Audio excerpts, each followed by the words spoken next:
म्हणतात ज्या वेळेला आपल्या आई बाबाची शक्तीहीन होते, त्यांना दिसत नाही, धड चालता येत नाही, त्यावेळी त्यांना आपल्या मुलांच्या आधाराची गरज असते. पण त्याच वेळी आपली मुलं काय करतात, सांडोनी पळती रांडा पोरी.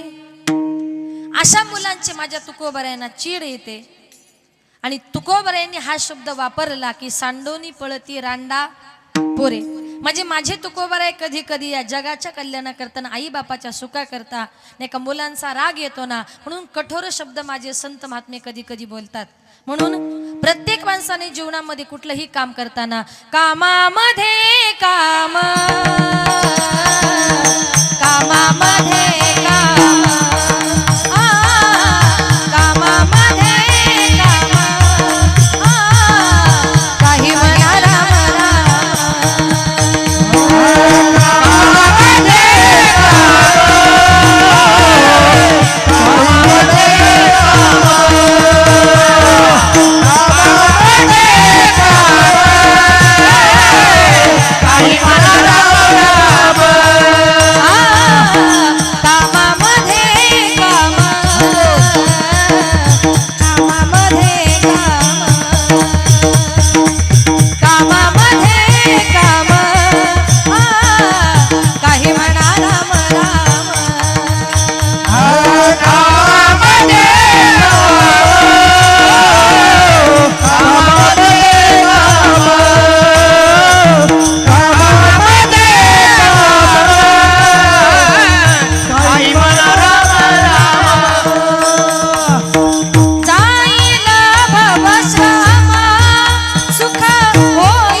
कामामध्ये काम, काही म्हणा राम राम.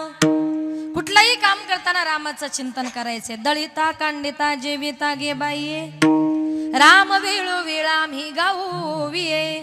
हरी बोला देता, हरी बोला घेता, उठता बैसता हरी बोला जनी, हरी बोला विजनी, एका जनार्दनी हरी बोला.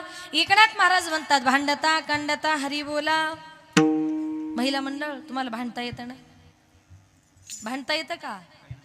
एकनाथ महाराज म्हणतात भांडताना सुद्धा काय म्हणायचंय, हरी म्हणायचं. एखाद्याला जर वाईट बोललो आणि पटकन हरी जर म्हटलात तर त्या वाईट बोलण्याचा नाश त्या ठिकाणी होतो. पर्वत जळतील पापाचे, ही ताकद हरी नामाची आहे. म्हणून संत महात्मे म्हणतात कुठलंही काम करताना, काही लोक म्हणतात ताई देवाचं चिंतन करा असं म्हणता, हरिपाठाला जा म्हणता, भजनाला जा म्हणता, कीर्तनाला जा म्हणता, मग आमच्या शेतीची कामं कोण करील?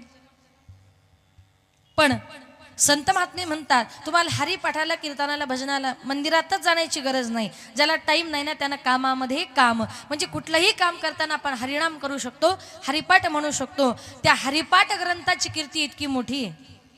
ज्ञानोबराय म्हणतात माझ्या ज्ञानोबरायांचं ज्ञान इतकं मोठं होतं, माझ्या ज्ञानोबरायांचा अधिकार इतका मोठा होता. माझ्या ज्ञानोबरायांनी ज्ञानेश्वरी, अमृतानुभव, चांगदेव 65 यासारखे महान ग्रंथ निर्माण केले. पण ज्ञानोबरायांचा अधिकार मोठा असल्यामुळे ज्ञानोबरायांचं ते ज्ञान तुमच्या माझ्या सामान्यांच्या गळी उतरणं फार अवघड होतं. म्हणून माझ्या ज्ञानोबरायांनी या समाजाला, या जगाला कळण्याकरता माझ्या ज्ञानोबरायांनी 28 अभंगाचा एक हरिपाठ नावाचा ग्रंथ निर्माण केला, जो तुमच्या माझ्या प्रत्येकाच्या खिशामध्ये जवळ राहू शकतो. त्या हरिपाठ ग्रंथाची कीर्ती इतकी मोठी आहे. ज्ञानोबराय म्हणतात त्या हरिपाठाची कीर्तन जर आपण मनापासून जर ती गायली तर हरिपाठ कीर्ती हे जाईला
हरिपाठ कीर्ती मुखे जरी गाय पवित्राची होय देह त्याचा.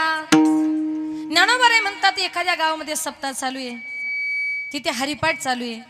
तुम्ही तिथून चालला, तुम्हाला वाटतं मलाही हरिपाठाला गेलं पाहिजे होतं, पण तुम्हाला अर्जंट काम आहे. पण रस्त्यानं चालताना तुम्ही एवढं जरी म्हटलात ना मनापासून, वा काही सुंदर हरिपाठ चाललाय, काही छान हरिपाठ चाललाय, एवढं वाक्य जरी बोललात ना तरी पवित्राची होय देह त्यांचा. हरिपाठ सुंदर चाललाय असं जर म्हटलं तर देह पवित्र होतो. मग प्रत्यक्षात जर हरिपाठ केला तर काय होईल? पुण्याची गणना कोण करी. संध्याकाळी काय काम असतं? बसल्या बसल्या काय करायचंय? तुम्हाला मला प्रत्येकाला हरिपाठ म्हणायचंय. का तर आपण गेल्यानंतर आपल्या बरोबर तेवढंच येणार आहे. आम्ही सांगून सांगून थकलो. काही काही लोक म्हणतात त्यांचं सांगायचं काम आहे, पण ऐकत जा. आम्ही सांगितल्यानंतर प्रत्येकाची घेणाऱ्याची बुद्धी काही सारखी नसते, प्रत्येकाची बुद्धीमध्ये फरक असतो. पण संत महात्मे म्हणतात तुमची बुद्धी आहे तशी ठेवू नका. बुद्धी माणसाने पालटली पाहिजे. का? आत्ताच्या काळामध्ये वेगवेगळ्या प्रकारचे माणसं आहेत. काही असतात ते सांग कामे, काही असतात ते आगाऊ कामे. आता सांग कामे म्हणजे काय? एका सासूबाईने आपल्या सुनबाईला सांगितलं, सुनबाई आपल्या गावामध्ये आवडांच्या इथं वर्ष श्राद्ध आहे, त्याच्या निमित्ताने वनिताताईंचं कीर्तन आहे, मी जरा कीर्तनाला चालले, गॅसवर जरा दूध आहे, लक्ष ठेव, मांजर येईल दूध पी, जरा मांजरीवर लक्ष ठेव. सुनबाईनं सांगितलं, आत्याबाई तुम्ही कीर्तनाला जा, मी बरोबर मालिकान बघते आणि दुधावर लक्षही ठेवते. सासूबाई कीर्तनानं निघून आली, पण सासूबाईच्या मनामध्ये एकच, कीर्तनामध्ये बसली, तिचं कीर्तनाकडे अर्ध लक्ष घरी दुधाकडे. मांजर आली असेल का? दूध पिली असेल का? मांजर आली असेल का? दूध पिली असेल का? कीर्तन संपलं, तडक उठली, घरी गेली आणि गेल्याबरोबर तिनं गॅसवर काय पाहिलं? दूध. बघते तर काय, त्या पातेल्यामध्ये दुधाचा थेंबही नव्हता. ती ओरडली, म्हटली, सुनबाई अगं पातेल्यातलं दूध कोणी पिलं? म्हटली, आत्याबाई अहो आत्ताच कुत्री पिली. आणि तुला म्हटलं लक्ष ठेव, तुम्ही म्हटल्या मांजरीवर ठेव. कुत्रीवर ठेवायचं कारणच काय? याला म्हणतात सांग कामे. म्हणजे सांगितलं तेवढंच करायचं. आता काही काही असतात ती आगाऊ कामे. आगाऊ कामे म्हणजे काय? एकाची आई खूप सिरियस झाली, जगेल की मरेल याची गॅरंटी नव्हती. डॉक्टरांनी सांगितलं 5 मिनिटांमध्ये औषधं जर आणली तर कदाचित आई जगू शकते, नाहीतर 5 मिनिट जर उशीर झाला तर तुमची आई मरूही शकते. गाड्या नव्हत्या, आपल्या खेड्यापासून शहर जरा लांब होतं, पायी पायी धावत धावत गेला, बाजारामध्ये गेला आणि त्यानं विचार केला, गोळ्या औषधांच्या बरोबर त्यानं गाडगे मडके कफन बिफन सगळं बरोबरच घेऊन आला.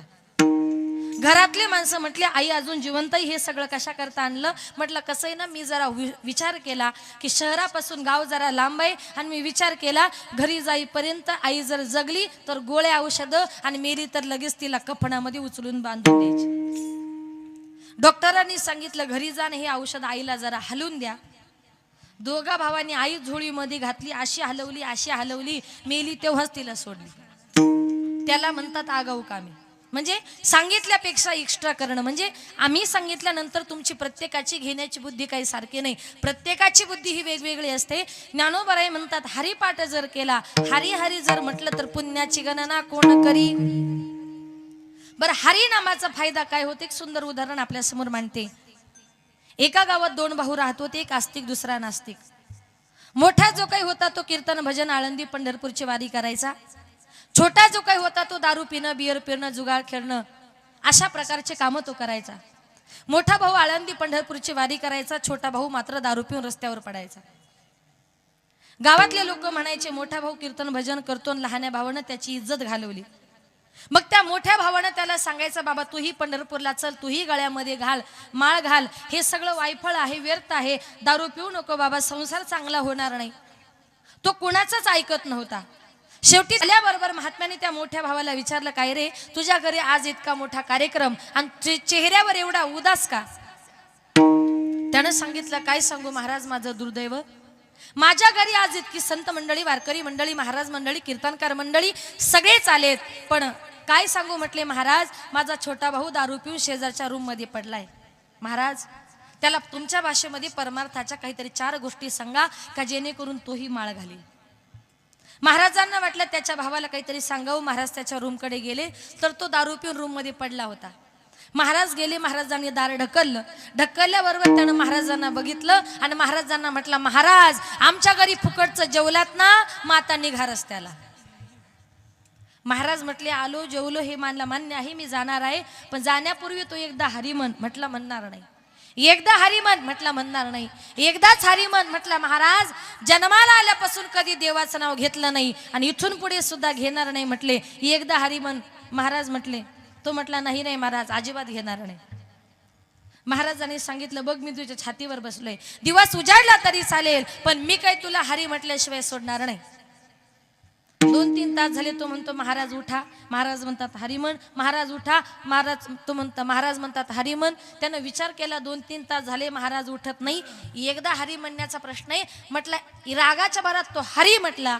महाराज उठले. महाराजांनी सांगितलं तू हरी बोललाय, हरिनाम कुठलाही 21 विकू नको असं सांगून ते महाराज निघून गेले. काही दिवसांनी हा मुलगा दारू प्यायचा, बियर प्यायचा, परिणामाचा तरुणपणी मृत्यू झाला. तो स्वर्गामध्ये गेला. स्वर्गामध्ये गेल्यानंतर चित्रगुप्ताने यमाकडे याच्या जीवनाची कॅसेट दिली. याच्या कॅसेटमध्ये सगळ्या ठिकाणी लाल रंग आणि फक्त एकाच ठिकाणी हिरवा रंग. याचा अर्थ काय? याचा संपूर्ण पाप आणि एक पुण्य. ते पुण्य कुठलं लक्षात आहे का तुमच्या? तो हरी म्हटला होता. कसा म्हटला होता? जबरदस्तीने, महात्म्याच्या सांगण्यावरून. आणि मग महात्म्याच्या सांगण्यावरून हरी म्हटला. त्याने यमाला त्या विचारलं काय रे यमा, एका महात्म्यानं मला जबरदस्तीने हरी म्हणायला सांगितलं आणि ते हरी नामाचं पुण्य आज माझ्या बरोबर आलं. नेमकं या हरी नामाची किंमत तरी काय? यमाने सांगितलं मला माहित नाही. याने सांगितलं मला हरी नामाची किंमत कळालीच पाहिजे. यम त्याला घेऊन इंद्राकडे गेला. विचारलं इंद्रा एकदा हरी म्हटल्याची किंमत काय? इंद्राने सांगितलं मलाही माहित नाही. इंद्र त्याला घेऊन ब्रह्मदेवाकडे गेला. ब्रह्मदेवा एकदा हरी म्हटल्याची किंमत काय? ब्रह्मदेवाने सांगितलं मलाही माहित नाही. ब्रह्मदेव त्याला घेऊन महादेवांकडे गेले. महादेवा हरी म्हटल्याची किंमत काय? महादेवाने सांगितलं मी रात्रंदिवस हरी हरी म्हणतो, पण मला काही एकदा हरी म्हटल्याची किंमत माहित नाही. मग यानं सांगितलं मला हरी नामाची किंमत कळायलीच पाहिजे. शेवटी यम, इंद्र, ब्रह्मदेव, महादेव या 4 देवांनी एक पालखी तयार केली. त्याला पालखीमध्ये घातलं. डायरेक्ट वैकुंठामध्ये गेले आणि देवाला प्रश्न केला कार्य देवा तुझ्या नावाची एकदा नामचिंतन केल्याची किंमत तरी काय? देवानं सांगितलं मलाच माझ्या नावाची एकदा नामचिंतन केल्याची किंमत माहीत नाही, पण म्हणे विचार करा हा मृत्यू लोकातला एक साधा आणि सगळ्यात पापी जीव, पण माझ्या नावाच्या किमतीसाठी तुमच्या 4 देवाच्या खांद्यावर आला, माझ्या पायापर्यंत आला. हे याचं सगळ्यात मोठं पुण्य झालं. म्हणून तुम्ही काय करा याला इथेच वैकुंठात जागा द्या. हरी किती वेळा म्हटला होता? एकदा. जागा कुठे मिळाली? वैकुंठात. माऊली म्हणते तो एकदा हरी म्हटला त्याला जागा वैकुंठात मिळाली. आपण जर रात्रंदिवस हरी हरी म्हटलो तर पुण्याची गणना कोण करी? म्हणून या मुखानं काय करायचंय? हरिमुखे म्हणा, हरिमुखे म्हणा, पुण्याची गणना कोण करी. मुखाने फक्त रात्रंदिवस हरी हरी म्हणायचंय. वायफळ बडबड अजिबात करायची नाही.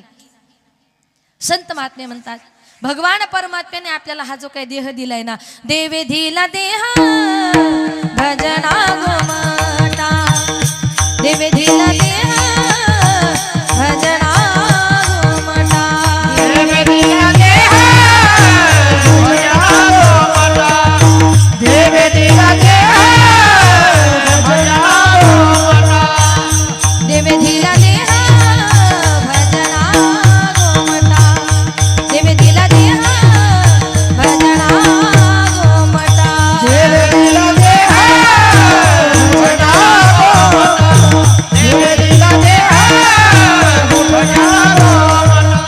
तोया भाला फाटा पाणी घेजा, तोया भाला फाटा पाणी घेजा, देवे दिला देह भजना गोमाता, देवे दिला देह भजना गोमाता. तोया भाला फाटा पाणी घेजा, तोया भाला फाटा पाणी घेजा, देवे दिला देह भजना गोमाता, देवे दिला देह भजना गोमाता, भजना गोमाता, भजना गोमाता.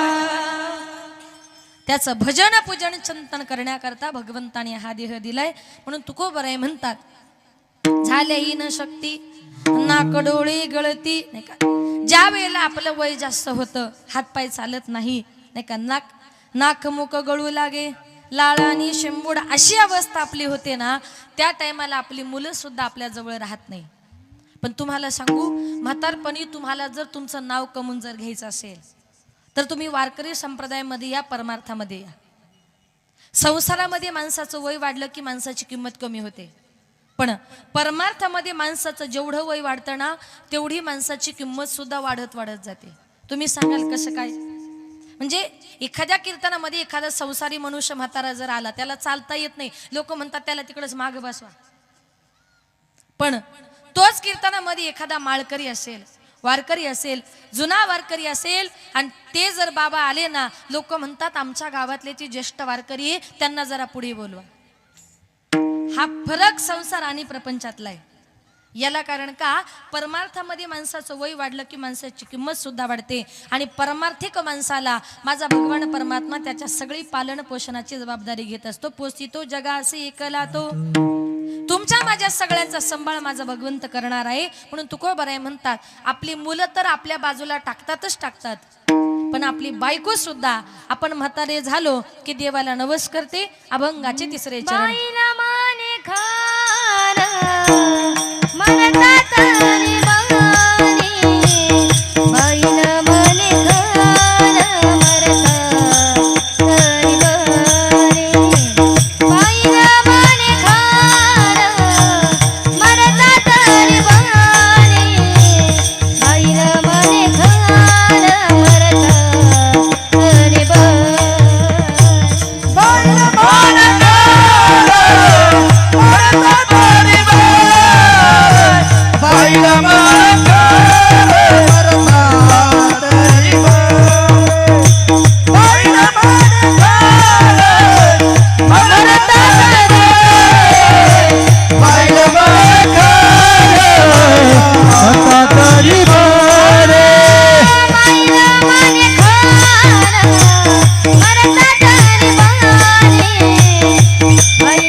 मरता तरी बरे, नासले हे घर थुंकून या. तुकोबाराय म्हणतात, म्हातारपणी आपली मुलं आपल्याला बाजूला टाकून पळतातच पळतात, पण जी बायको लग्नाच्या वेळेला नाही का अग्निभोवती 7 फेरी मारते, काय म्हणते, 7 जन्मी मला हाच नवरा मिळू दे. तीच बाई एका जन्मामध्ये एकदा का नवरा म्हातारा झाला, घराच्या कोपऱ्याला बसला, किती देवाला म्हणते, देवा खरं म्हणजे गाढव, या गाढवानं थुकून थुकून सगळं घर नासून टाकलं, हा मेला कधी मरतो. नासले हे घर थुंकून या, बाईल म्हणे खर मरता तरी बरे. म्हणून संत महात्मे म्हणतात माझ्या तुकोबरायांना प्रश्न पडलाय, मग बायको जर म्हाताऱ्याला नवऱ्याला म्हातारपणी मारायला नवस करते तर बायकोवर विश्वास ठेवायचा का नाही, असा तुकोबरायांना प्रश्न पडला. पण तरी काही काही लोकांचं असं म्हणणं आहे बायकोवर थोडासा तरी विश्वास ठेवायचा असतो. का तर संत महात्मे म्हणतात बघा, जोपर्यंत नवरा बायकोला घरामध्ये पैसा सोनं नाणं कमी पडू देत नाही तोपर्यंत बायको नवऱ्याचे सारखे पुढे पुढे करत असते. सदा शृंगार भूषणे कांतालवे बहुमाने, म्हणजे जोपर्यंत नवरा बायकोला घरामध्ये पैसा सोनं नाणं कमी पडू देत नाही तोपर्यंत बायको नवऱ्याचे सारखे पुढे पुढे करते. आणि त्यातल्या त्यात नवरा जर नोकरीला असेल ना, नोकरीला त्याच्यात तिला माहिती उद्या त्याचा पगार होणार आहे. पगाराच्या दिवशी अशी लाडीगुडी लावते, चहा देऊ का, पाणी देऊ का, कॉफी देऊ का, बिस्किट देऊ का, नाश्ता देऊ का, डब्या देऊ का. पण 10 तारखेला एकदा का त्याचा पगार झाला, 10 तारखेला हा म्हणतो का ग चहा झाला का, ती सांगते जरा दम नाही का. 20 तारखेला हा म्हणतो का ग डबा झाला का, ती सांगते मला रोज तेवढाच धंदा आहे का. म्हणजे अशी आपली बायको. केवळ काय, जोपर्यंत नवरा तिला काही कमी पडू देत नाही तोपर्यंतच बायको नवऱ्याचं पुढं पुढं करते. मग तुकोबरायांना प्रश्न पडला बायकोवर विश्वास ठेवायचा का नाही. मी म्हणते 100% ठेवावा. का, तुमचा बायकोवर विश्वास आहे म्हणून तुम्ही पुरुष माणसं जिवंत आहात. तुम्ही सांगाल कसं काय. सगळं स्वयंपाकाचं जेवणाचं कॉन्टॅक्ट तिच्याकडे, आणि तिच्या मनामध्ये आलं ना एकच रोग्याचा थेंब तुमच्या भाजीमध्ये टाकला की तुम्ही गायब. पण तुमचा आमच्यावर विश्वास आहे म्हणून तुम्ही लोक 2 टायमाचं अन्न विश्वासाने खाता म्हणून बायकोवर विश्वास ठेवायचा. पण म्हातारपणी तुकोबराय म्हणतात नासले हे घर थुंकोनिया. म्हातारपणी काय होतं काय माहिती.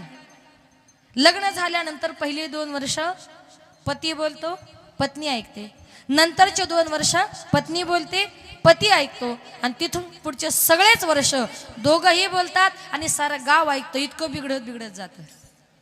आणि एकदा का म्हातारे झाले एकमेकांकडे अशा आडव्या नजरेने पाहतात, असे लाल डोळे करून पाहतात. त्यांच्यामध्ये एखादं उभं राहिलं ना अहो जाग्यावर पेटल्याशिवाय राहणार नाही. इतका तिरस्कार शेवटी मनामध्ये निर्माण होतो. म्हणून तुकोबराय म्हणतात बाईला म्हणे खर मरता तरी बरे नासले हे घर थुंकोनिया. आपली बायको आपली मुलं सुद्धा शेवटी आपली राहत नाही. कारण का तर तुकोबराय म्हणतात अंतकाळी तुम्ही जर त्याचं नामचिंतन केलं, अंतकाळी ज्याच्या नामाले मुखा आणि तुका म्हणे सुखा पार नाही. अंतकाळी तुम्ही जर देवाचं चिंतन जर केलं तर तुमच्या सुखाला पारावर उरणार नाही. कारण तुम्हाला आम्हाला सुख देणारा एकच भगवंत आहे. तो कुठे राहतो, जंबू या दीपा माझी एक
संसारामध्ये सुका भाई ना कुठं जा जंबू या दीपा माझी एक पंढरपूर गाव धर्माचे नगर देखा विठो पाटील त्याचे नाव. तिथे जर गेलो ना तर तो देव तुम्हाला मला प्रत्येकाला सुख देण्याकरता बसलाय. तुकोबरे म्हणतात, सेवितो हारस वाटितो अनिका अन घ्या रे होऊन का रान भरी विटेवरी ज्यांची पाऊले समान. तो पंढरीचा विटे उपासना पांडुरंग परमात्मा तुम्हाला मला प्रत्येकाला सुख देण्याकरता बसलाय. आणि म्हणून संत महात्मे म्हणतात, सुखरूपाईसे तुझा कोण सांगा आणि माझ्या पांडुरंगा सारी खातो. माझ्या पांडुरंगाशिवाय तुम्हाला या जगामध्ये दुसरा कुणीच सुख देणारा मिळणार नाही. म्हणून त्या सुखरूपी परमात्म्याचं तुम्हाला मला प्रत्येकाला चिंतन करायचंय. तुकोबरे म्हणतात, एखाद्या विस्तवावर झोपलेला मनुष्य त्या एखाद्या माणसाला विस्तवावर झोपवलं आणि तो म्हटला अगदीच थंडगार वाटते, त्याच्या सारखा मूर्ख या जगात कोणी असेल का? म्हणून मृत्यू लोकी सुखाची कहाणी ऐकी जेल कवनाचे श्रवणी का सुख निद्रांथरोनी इंगळाची आ. म्हणजे विस्तवावर इंगळावर झोपलेला मनुष्य सुख आहे, गारगार वाटते असं जर म्हणेल, तसं संसारामध्ये सुख आहे असं म्हणणारा मनुष्य त्याच्यासारखा मूर्ख या जगामध्ये कुणीच नाही. कारण रामदास स्वामी म्हणतात, जगी सर्व सुखी असा कोण आहे, विचारे मना तूच शोधून पाहे. या जगामध्ये कोणी सुखी नाही, जो देखे सो दुखिया बाबा, सुखिया कोई नाही रे. आणि तो भगवान परमात्मा या जगामध्ये तुमचा माझं सगळ्यांचं पालन पोषण करणार आहे. ओ पालनहारे निर्गुण और न्यारे, तुम्हारे बिन हमारा कौन नहीं, तुम्हारे बिन हमारा कौन नहीं. तुम हमको हो संभाले, तुम हमरे रखवाले, तुम हमको हो संभाले, तुम हमरे रखवाले, तुमरे बिन हमारा कौन नहीं, तुमरे बिन हमारा कौन नहीं. या जगामध्ये आपलं कुणीच नाही. सुख फक्त हे वरून दिसायला असतं. आजही काही काही लोकांचं जीवन जगताना सुखाचा आणि दुःखाचा गैरसमज होतोय. एक सुंदर उदाहरण सांगते ऐका. एका गावामध्ये एक मनुष्य, पूर्वीच्या काळी नवीन एक मनुष्य भारताच्या बाजारपेठेमध्ये आरसे विकण्याकरता बसला. पूर्वीच्या लोकांना आरसा कशाला म्हणतात हे सुद्धा माहिती नव्हतं. म्हणजे फार पूर्वीचं म्हणजे नाही, आपले पंजोबा किंवा पणजी ती लोक पूर्वीच्या काळी केस विंचरायचं, कुंकू लावायचं म्हटलं की भांड्यामध्ये बघायचं, ताटामध्ये बघायचं तरी त्यांना कळायचं. आरसे आत्ता आले. एक मनुष्य भारताच्या बाजारपेठेमध्ये आरसे विकण्याकरता बसला. प्रत्येक जण यायचा, विचारायचा, म्हणायचा काय आरसा. आरसा म्हटला की रिटर्न जायचा, कारण आरसा कोणी बघितला नव्हता आणि वापरलेला नव्हता. असं करता करता संध्याकाळ झाली, सगळी बाजारपेठ संपली, आजूबाजूच्या लोकांचा सगळा माल संपला, याचा एकही आरसा संपला नाही. आणि संध्याकाळी बाजार संपायचा वेळ झाला आणि तेवढ्यात एक गृहस्थ पळत पळत आला. म्हटलं काय दादा तुमच्याकडे? म्हटलं आरसा. आरसा म्हणजे काय? म्हटलं प्रतिबिंब. प्रतिबिंब काय म्हणजे काय? रागात म्हटला तुझा बाप. कारण म्हटलं सकाळपासून एकही आरसा संपला नाही, पोटामध्ये अन्न खाण्याचं कण नाही, आणि संध्याकाळच्या टायमाला येऊन म्हटला उलटे सुलटे प्रश्न विचारतो. तुझा बाप म्हटल्यानंतर गंमत अशी झाली, 1-2-3 महिन्यापूर्वी त्याचा बाप मेला होता.